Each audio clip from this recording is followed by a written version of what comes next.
بسم الله الرحمن الرحيم الحمد لله رب العالمين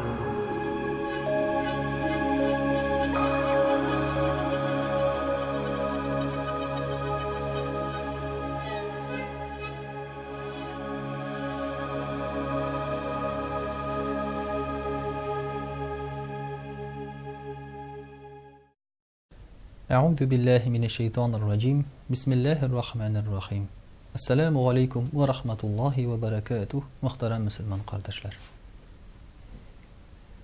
Allah Teala adam balasına adil bolarga kuşa.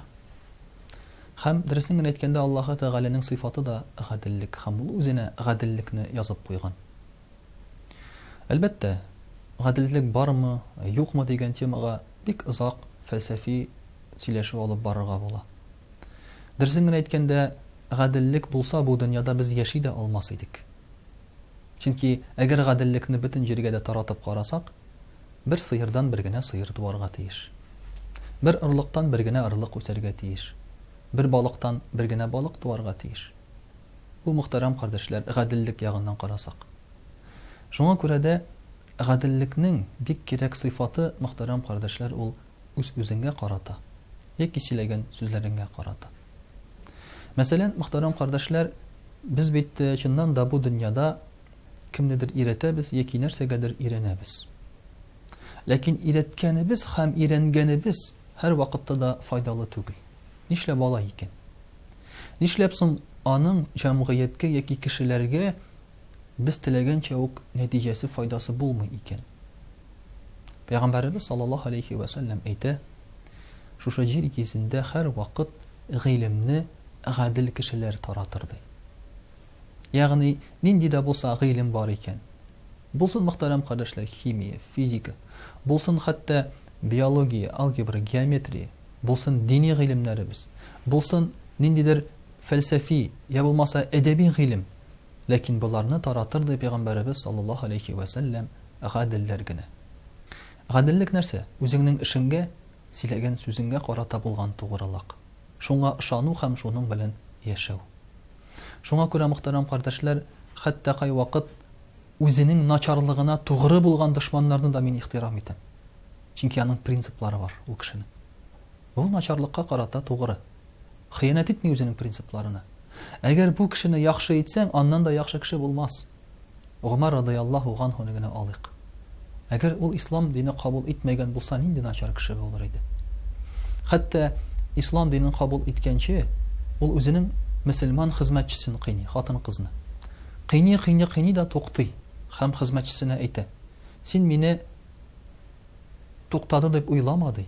Мин сине җәлләп туктамадым ди, ардым ди. Хәзер ял итәм дә тагын кыйнавымны дәвам итәм ди." Уйлап карагыз әле. Ләкин шушы кеше ислам кабул иткәч, әгәр шушы кешенең күңеле яхшыргач, яхшы әйбергә тугры була башлый. Гадел була башлый. Шул исәптән, мөхтәрәм кардәшләр, менә безнең дини гыйлемгә карата да күп белүнең әһәмияте юк. Яшәүнең әһәмияте бар шушы белгәнең белән.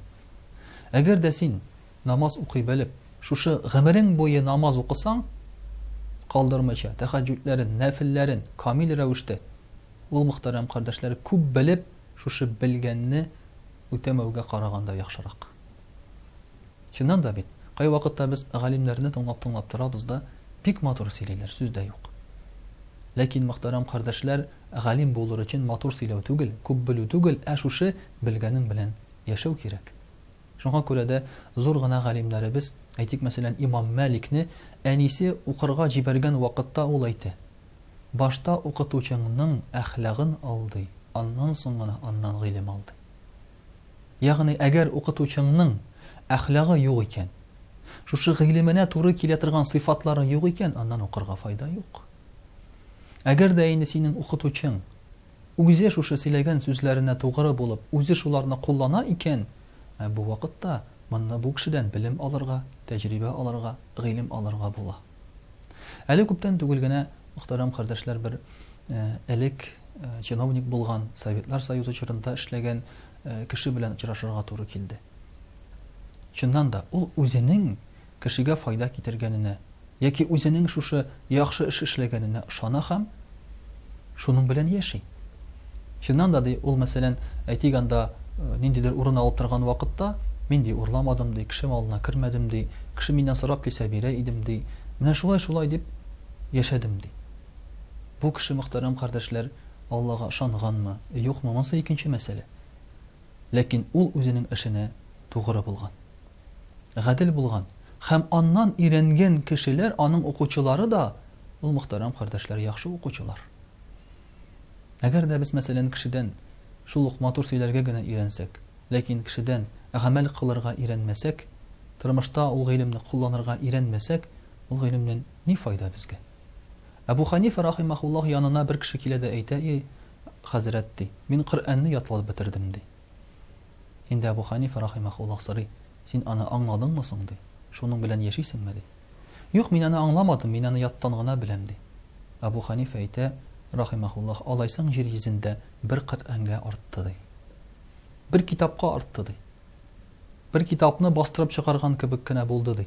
Чөнки китапның киштәдә ятуыннан бернинди файда юк, ул тузанланып кына бетә. Әгәр тарихка игътибар итсәк, тарихта үз эшенә тугры булган гадел кешеләрнең исеме генә калды. Шул ук Наполеонны алыйк. Әлдә булса шулай бит без аны искә алабыз, хәтта безнең илебезгә һөҗүм иткән булса да. Ләкин ул үзенең эшенә ышана иде. Шул исәптән мөхтәрәм кардәшләр, язучыларны, табибларны, яки булмаса башка бер эшлекле кешеләрне без исәптә торырга мөмкин без. Алар үзләренең эшләренә тугры булдылар. Тугры һәм гадел булганнар аркасында тарихта калдылар. Инде бер шагыйрь дә бар. Аны әйтәләр, шигыре ул шагыйрьне үтерде дип. Ни сәбәпле? Шулай аның алдына дошманнар килеп чыга. Дошманнар күбрәк була һәм кораллары була ул дошманнарның. Шуннан соң бу шагыйрь дошманнарны күргәннән соң кача башлый. Аның янында булган кешеләр әйтәләр: "И шагыйрь ди, син бит үзең яздың. Дошманны күрсәң качма, аңа каршы тор. Инде басып үлү тезләнеп яшәүгә караганда хәерлерәк дип үзең яздың бит" ди. Ул шагыйрь әйтә: "Чыннан да" ди. Аларга дошманына каршы борылып, алар белән көрәшә һәм шушы сугышта вафат була. Ягъни бу кеше үзенең әйткән сүзләренә тугры булырга тырыша. Менә мөхтәрәм кардәшләр, мин әйтмим, начар булсагыз, начарлыгыгызга тугры булыгыз дип. Ләкин без бит начарлыкка индәмибез беребездә. Без яхшылыкка индибез. Менә шушы яхшылыкны табып, яхшылыкны өйрәнеп, кешеләргә өйрәткән вакытта үзебез дә шушы яхшылык белән яшәргә онытмаска кирәк. Менә нишләп безнең элементар әти-әнинең тәрбиясе балаларга тәэсир итми. Менә син балаңа әйтәсең: "Улым, кызым, намаз укы, улым, кызым, яхшы укы, анда я булмаса инглиз телен өйрән, кешеләрне тыңла, сүгенмә." Ләкин безнең сүзләребез тәэсир итми балага ни өчен? Чөнки безнең үзебездә юк ул. Үзебез моны эшләмибез бит. Балабыздан сүгенмәскә сорыйбыз икән, үзебез сүгенәбез. Берәр нинди авырлык хәл килеп чыгу белән, я булмаса бармагыңа чүкеш белән сугу белән безнең ямсыз сүзләр чыга башлый.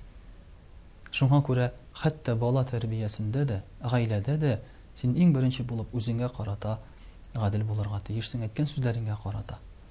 Хәтта тере булмаган әйберләргә дә. Машинаң ватылмыйча йөрсен дисәң, машинаң сине тыңласын дисәң, үзең мөхтәрәм кардәшләр, Аллаһы Тәгаләне тыңлаучы булырга тиешсең. Вассаламу алейкум ва рахматуллаһи ва баракатуһ.